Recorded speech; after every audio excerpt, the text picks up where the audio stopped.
ট্ৰেইনত যেতিয়া যায় সিহঁতৰ বুকুখন কঁপি থাকে, মুছলমান বুলি গম পালে কোনোবাই ৰাস্তাত পিটিব নেকি, হয়নে নহয়?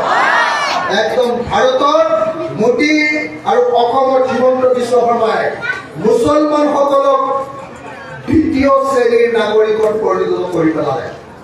দ্বিতীয় শ্ৰেণী আগতে চব সমান আছিলে, এতিয়া মুছলমান সংখ্যালঘুসকলক দ্বিতীয় শ্ৰেণীৰ নাগৰিকত পৰিণত কৰি পেলালে, হয়নে নহয়?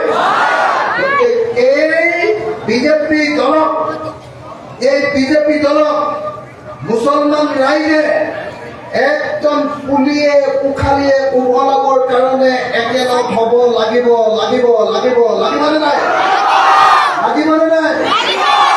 ইয়াৰ মাজতে দুটামান বিজেপি ওলাইছে, মুছলমান কেইটামান বিজেপি ওলাইছে, সিহঁতক ধৰি টিকাত বেগ দিব লাগে, হয়নে নহয়? অসমীয়া টিকা চেলাই বেগ দিয়া বুলি কৈছে যিকেইটা মুছলমান বিজেপিয়ে কৈছে, সিহঁতক মানে টিকা চেলাই বেগ দিয়া মানে মই সঁচাকে মাৰিবলৈ পোৱা নাই। টিকা চেলাই বেগ দিয়া মানে খং কৰা বুজায়, বুজিছে নাই অসমীয়া ভাষা? এই বাঁহৰ যে চিটিকণিটো লৈ এই ট্ৰেইনটো ঠিককে যে দিয়ে, বুজিছে নাই? টিকা চেলাই বেগ বুলি কয়, বুজিছে নাই? তো তেনেকে যিকেইটা বিজেপিয়ে কৈছে মুছলমানৰ, সেইকেইটা মুছলমান নহয়, সেইকেইটা কাফেৰ নহয়। এজন মুছলমানেও এটাও ভুল যদি বিজেপি দিয়ে সেইটো আৰু মুছলমান হৈ নাথাকে, হয়নে নহয়?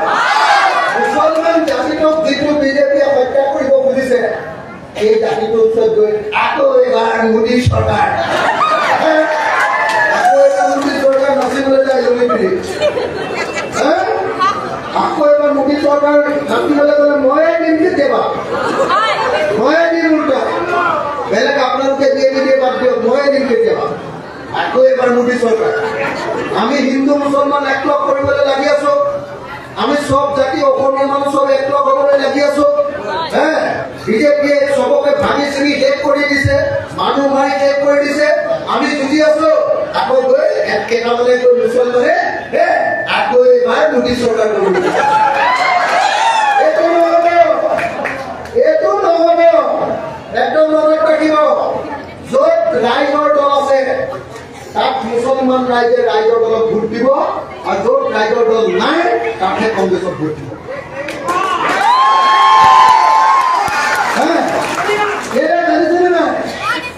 আচল যুঁজ কংগ্ৰেছৰ লগত থাকিলে মুছলমান সদায় মুছলমানে কৈ থাকিব, কিন্তু যেতিয়া ৰাইজৰ দলৰ লগত আহিব অসমৰ মূল সুঁতিয়ে আপোনালোকক গ্ৰহণ কৰিব। কথাটো গম পাইছেনে? মই কেলে প্ৰথমতে আহি কি বুলি কলো, জয় অসম। যিখন অসমত আছো সেইখন অসমকে একদম পৃথিৱীৰ ভিতৰত শ্ৰেষ্ঠ স্বৰ্গ বুলি মানি ল'ব লাগিব। লাগিবনে নাই? তাত হিন্দু মুছলমান কথা নাই, অসমীয়া মানুহ, কোনোবা হিন্দু, কোনোবা মুছলমান, কোনোবা খ্ৰীষ্টান, কিন্তু অসমীয়া হয়, প্ৰথম পৰিচয় অসমীয়া, হয় নহয়?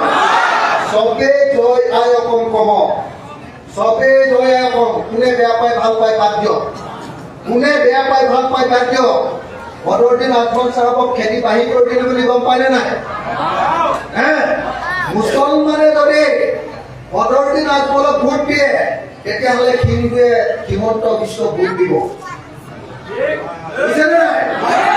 যদি বিজেপিক খেদিব লাগে তেতিয়াহ'লে বদৰুদ্দিন আজমলক ভোট দিয়াটো বন্ধ কৰিব লাগিব, আৰু যদি বিজেপিক খেদিব লাগে কংগ্ৰেছতকে প্ৰথমতে ৰাইজৰ দলক প্ৰথমতে ভোট দিব লাগিব। য'ত ৰাইজৰ দল আছে তাত ৰাইজৰ দলক ভোট দিব, য'ত ৰাইজৰ দল নাই, য'ত বুজাবুজি ক'ব কংগ্ৰেছক এৰি দিম, তাত কংগ্ৰেছক ভোট দিব। আমাৰ যিমান চিটত, আমি কেইটামান চিটত পঞ্চায়তত ইলেকশ্যন খেলিছো, কেইটামান চিটত গোটেই অসমতে 21টা আমি জিলা পৰিষদ খেলিছো। এই 21টা জিলা পৰিষদত যদি এজন মুছলমান আছে ৰাইজৰ দলক ভোট দিব লাগে, শুনিছেনে? বাকী যে 400-500 চিট আছে সেইবিলাকত কংগ্ৰেছক